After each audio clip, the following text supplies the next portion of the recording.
বাসা গোছানোর কাজটা মোটামুটি কমপ্লিট হচ্ছে, কিন্তু আসলে যারা এরকম কাজ করেন তারা জানেন বাসা গোছানো তো আর কখনো একদিনে হয় না বা এক মাসে হয় না। একবার পছন্দ হয় তো আর একবার হয় না, এরকম করেই কাটছে আমার দিন। তো এখন তবু একটু সকালবেলা একটু রিল্যাক্স করে ছাদে বসে একটু কফি নিয়ে যাই আজ 2-3 দিন। আসসালামু আলাইকুম, কেমন আছেন সবাই? আশা করছি ভালো আছেন। Welcome to my channel Shashi's basket. তো ইদানিং আমি ভেবেছি না, বড় ভিডিও নিয়ে যেহেতু আমার বেশি প্যারা লাগে, কি বানাবো যেহেতু ব্লগ দিচ্ছি, আমি ভাবছি প্রত্যেক দিন অন্তত একটা করে ব্লগ শুরু করব। আর একবার যদি আমি ভিডিও করা শুরু করি তখন না আমি অনেকগুলো কন্টেন্টই পেয়ে যাই আমার মনে হয়। বাট প্রথমে আমার শুরু করতে কি ভিডিও করব এই জিনিসটা হয়। যারা আমার মতন এরকম সমস্যায় ভুগছেন বা ভুগেছেন তারা এই পথটা অবলম্বন করে দেখতে পারেন। প্রথমে একটু ভিডিও ক্যামেরা অন করবেন, দেখবেন তারপরে আস্তে আস্তে অনেক কিছুই হয়ে যাবে। মানে 3 মিনিটের ভিডিও তো একটা লাগবেই।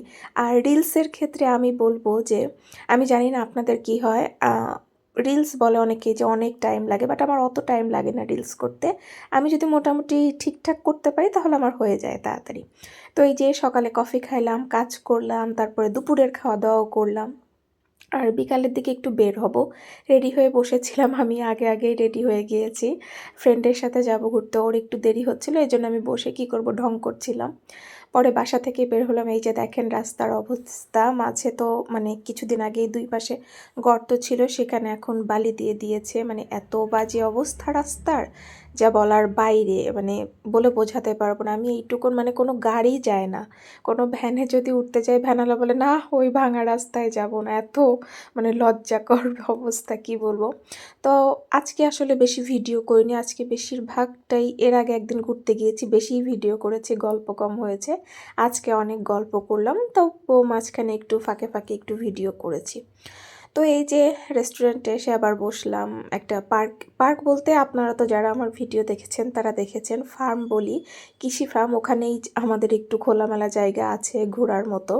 মানে যাদের কাছে এরকম সবুজ খোলামেলা পার্ক টাইপের জিনিস ভালো লাগে তাদের কাছে এই জায়গাটা। আমার যেহেতু এরকম গ্রামীণ এরকম সিনারিগুলো ভালো লাগে, এই জন্য পার্কটা আমার পছন্দ। পরে আমাদের এখানে একটা রেস্টুরেন্ট আছে, এর আগে যেটাতে গিয়েছিলাম সেখানে একটু মোটামুটি বসা যায় আসলে। তো সেখানেই আবার আসলাম, ওটা আমাদের বাসার পাশেই। এসে বসে আজকে নিয়েছিলাম বারবিকিউ, বাট অনেক মজা ছিল বারবিকিউ। আমার নিজে হাতে বারবিকিউ করার খুব শখ। আচ্ছা তার আগে বলেই যে আমার বান্ধবী, কে কে চিনতে পারছেন বান্ধবীকে বলেন তো? সে কিন্তু পরিচিত মুখী, হ্যাঁ। বান্ধবী আবার আমার জন্য খাবারও নিয়ে এসেছিল, তার বাসায় আজকে রান্না বান্না হয়েছিল কিছু, সেটা নিয়ে এসেছে আমার জন্য, মোয়াও নিয়ে এসেছে। তো এই তো বারবিকিউ খেয়েছিলাম, যেটা বলছিলাম যে বারবিকিউ নিজে হাতে করার স্বপ্নটা না পূরণ এবারেও হলো না। জানি না আল্লাহ কবে আমার এই স্বপ্নটা পূরণ করবে। যাই হোক, কিছু করার নেই। নিজে যেদিন নিজেই একদম সব করতে পারবো সেদিনই হব।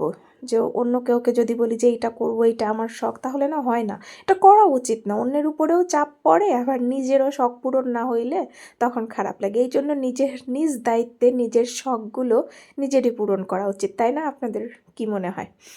তো আজকের ভিডিওটা কেমন লাগলো সেটা কিন্তু জানাতে অবশ্যই ভুলবেন না। ইদানিং আমার একটু এলোমেলো কাজ হচ্ছে, আমি ঠিক মতো না কারো কাজ দেখতে পারছি, নিজের কমেন্টগুলো কোনো মতন একটু রিপ্লাই দিচ্ছি, আসলেই আমি পারছি না। তার জন্য আমি সবার কাছে ক্ষমা চেয়ে নিচ্ছি। ইনশাল্লাহ আমি সময় করে সবার কাজ মোটামুটি দেখার চেষ্টা করবো। আর হ্যাঁ, বান্ধবী কিন্তু হাতে বানানো মোয়াও নিয়ে এসেছিল। কেমন লাগলো আজকের ভিডিও? আল্লাহ হাফেজ।